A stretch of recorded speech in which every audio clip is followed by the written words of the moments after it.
In this week's parasha, Parashat Korah, we have the terrible Machloket of Korah v'adato. Korah and his followers waged a rebellion against Moshe Rabbeinu, against Aharon HaKohen, and I saw an awesome idea in a sefer called Otzar Perot HaTorah, quoting a sefer Shevet Musar, where he explains that this Machloket actually caused miracles to stop happening on this day. Now, if we go back it up in the Torah, we have sins that are ben adam makom and sins that are ben adam Lechavero. We have sins between man and God and sin between man and his friend. And it seems to be, according to the Torah, according to Chazal, that sins between ben adam Lechavero, between man and man, HaKadosh Baruch Hu gets a lot more upset about. And sins between man and God, God's not happy, he's going to punish us, but ultimately, HaKadosh Baruch Hu's ego is much, much less, Hashem has no ego. But HaKadosh Baruch Hu does not get upset at us, but to the same level as he does when we hate each other, when we fight with each other. Because, if we go back to the early story of the Torah, they say classically, why by the story of the flood does Hashem destroy the world by the Mabul, but by the Migdal Bavel, the Tower of Bavel, Hashem doesn't destroy the world. So what were the two different sins? The flood was a sin ben adam Lechavero. They were being evil to each other, Hamas to each other, stealing, raping, pillaging.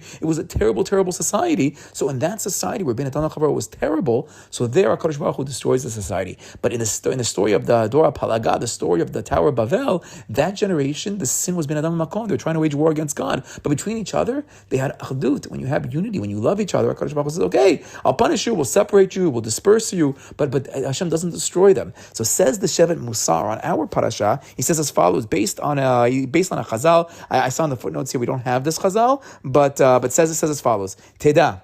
Kama kasher machloket. You have to know how much does Hashem hate machloket ifnei HaKadosh Baruch Hu.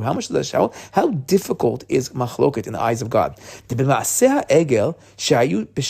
in the case of the egel, we can't think of a worse sin than the egel hazahav, the golden calf. We say that we're still being punished today. The egel is still part of all the things that we do wrong. But in the case of the egel, lo nifsak haman. He says that the man that had the bread from heaven didn't stop. Ubelachakato shel Korah lo yarad be'oto yom.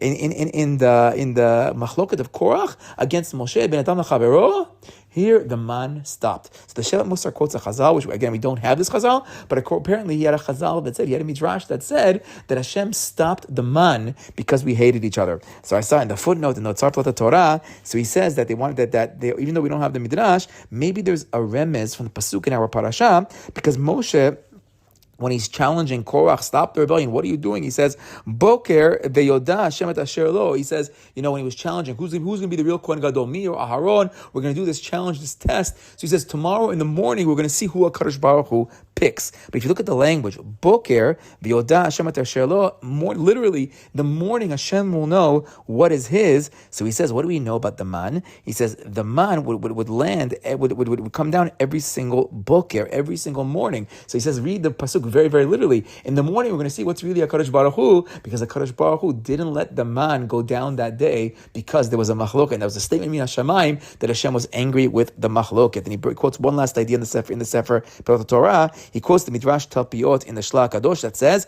Machloket echad docha mea parnasot. He says, one fight can push away 100 parnasas, 100 work pay, 100 parnasot. Is going to be cooked, wealth is going to be pushed away for one Machloket. So B'ezrat Hashem, we should have shalom. Wow, we should try shalom both between Ben Adam Makom and Ben Adam Lechavero. But we see over here the importance of Ben Adam Lechavero. Shabbat shalom.